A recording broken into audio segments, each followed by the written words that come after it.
గోండులు వలస వచ్చింది. సరే, ఆదిలాబాద్ గోండుకు వలస వస్తే నిర్మల్ కోట పైన రామ్జీ గోండు ఎగరేసిన జెండా ఎవరు ఎగరేసిండ్రు? ఆ నిర్మల్ కొండ పైన గోండు కోట కట్టింది ఎవరు?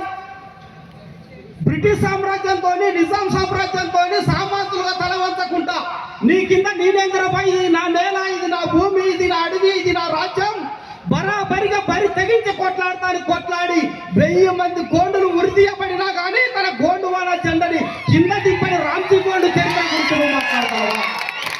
అంటే ఆ చరిత్ర ఉన్న వారసులని ఇవాళ నువ్వు మహారాష్ట్ర నుంచి వలస వచ్చిన మాట్లాడతావా? ఇవాళ జోడేఘాట్ కొండల్లో రక్తం చిందుతుంటే కూడా నిజాం పూట గుండెల్లో చీల్చినా కానీ, రక్తం చిందించినా కానీ జమ్మిని స్వయం పరిపాలన పోరాటాన్ని నిలిపిన కొమరం భీం వారసులను నువ్వు వలసవాదులని మాట్లాడతావా? ఇగో ఇటువంటి మూర్ఖపు చర్యలు వీళ్ళు మాట్లాడినప్పుడు బరాబరిగా మేము సమాధానాలు చెప్పాల్సి వస్తుంది.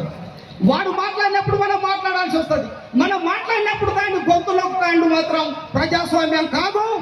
దీన్ని పరిగణలో కూడా ప్రభుత్వం తీసుకోవాల్సిన బాధ్యత ఉన్నదని కూడా మనం తెలుసుకోవాల్సి ఉన్నది. మిత్రులారా, ఇవాళ అసంఖ్యాకంగా లంబాడీల వలస మీదనే కదా మన పోరాటం. లంబాడీ పోరాటం వలస మీదనే కదా. ఇవాళ మన చందు సార్ మాట్లాడినా, పాపరావు సార్ మాట్లాడినా కానీ చాలా స్పష్టంగా చెప్పిండు. మొన్నటి వరకు లంబాడీలకి ఒక విధానం ఉండే మిత్రులారా, అక్కడ మనం సక్సెస్ అయినాం. సభ కూడా దాన్ని గౌరవించాలి. 1950కి ముందే మేము నిజాంలో ఎస్టీలం, మేము బ్రిటిష్లో కూడా ఎస్టీలమే అనేది లంబాడీలు వాదించారు. 1950లో మేము ఎస్టీలం అన్నారు. మన గోండు గూడాలలో, కోయ గూడాలలో, మన ఆదివా గూడాలలో పిండి తంచి, పూసుకు గింజల పిండి తంచి పెట్టి మొత్తుంటే నూనె ఎట్లా వస్తుందో ఇక్కడ ఉన్న నేతలంతా కూడా 1950లో కానీ, నిజాంలో కానీ, బ్రిటిష్లో కానీ ఎక్కడ కూడా మీరు ఎస్టీలు కాదు.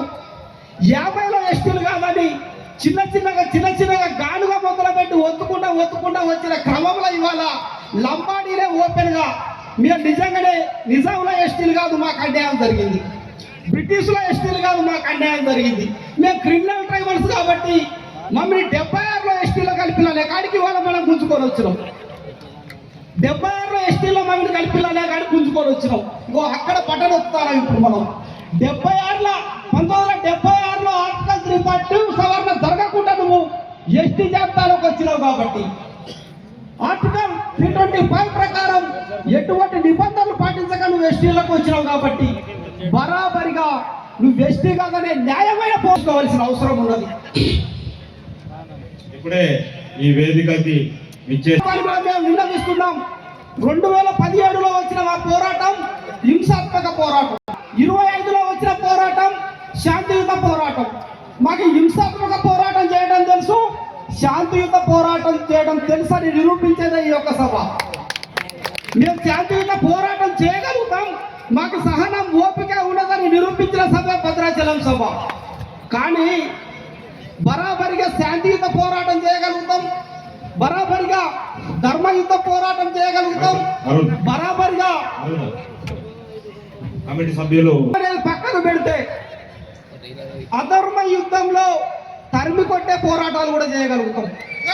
కాబట్టి దయచేసి మా యొక్క సహనానికి, మా యొక్క పోరాట వారసత్వానికి, మా యొక్క ఆవేదనకి దయచేసి ఒక పరిష్కార మార్గం ఇవాళ రాష్ట్ర ప్రభుత్వం చూపెట్టవలసిన అవసరం ఉన్నది. ఇవాళ లంబాడీలు చాలా తెలివిగా మన యొక్క చరిత్రను పక్కదో పట్టించే విధంగా కూడా వాళ్ళ మాటలు వస్తాయి.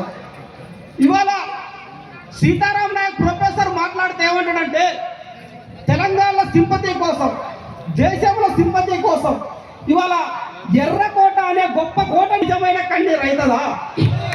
లకీసా బంజారా లేడు, నీ నాయకులు లేరు, నీ రాతలు లేరు. మీరంతా వచ్చింది ఆఫ్ఘనిస్తాన్లోని గోర్ అనే ప్రాంతం నుంచి వెళ్ళి మొఘల్స్తో ఢిల్లీకి వచ్చి అక్కడ ఊడిగం చేసుకుంటా అక్కడ నుంచి ఇవాళ దక్షిణ భారతదేశం వచ్చే క్రమంలో అక్కడ ఛత్రపతి శివాజీ లాంటి ద్రవిడ సామ్రాజ్యం, మరాఠా సామ్రాజ్యం ఓడించేదాన్ని కీలక పాత్ర పోషించి ఇక్కడ నిజాంకు దగ్గరుండి చరిత్రలో ఎక్కడైనా కానీ రాజుపక్షాల నుండి ఇవాళ నువ్వు ప్రయాణం చేసిన చరిత్ర అనేది ఇవాళ నువ్వు ఢిల్లీ ఎర్రకోట కట్టినావంటే ఇక్కడ ఎవరు చేతులు కట్టుకోలేరు. ఢిల్లీ ఎర్రకోటను కట్టింది గోండు రాజులు, ఎర్రకోటను కట్టింది గోండు రాజులు, గోండు రాజులు. అది ఎర్రని మట్టి అంటే దేవుళ్ళని తీసుకొచ్చేటప్పుడు నెత్తి మీద మనం ఎర్రటి గుడ్డ కట్టుకుంటాం.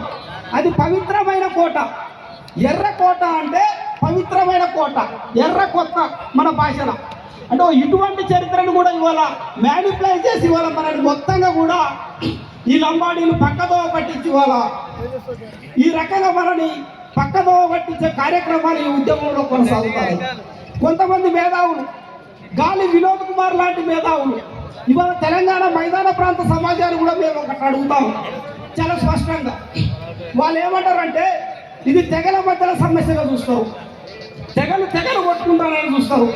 ఇవాళ తెలంగాణ ఉద్యమంలో ఆంధ్రోళ్ళు తెలంగాణకు వలస వచ్చి ఇవాళ నీళ్లు దోచుకున్నారు, నియామకాలు దోచుకున్నారు, ఇక్కడ ఉన్న భూములు దోచుకున్నారు, అధికారాలు దోచుకున్నారని నువ్వు ఆంధ్ర తీరం దాటేదాకా కొట్లాడినావు కదా. ఇవాళ మరి తెలంగాణ జేఏసీలు ఏమైనాయి, తెలంగాణ మేధావులు ఏమైనా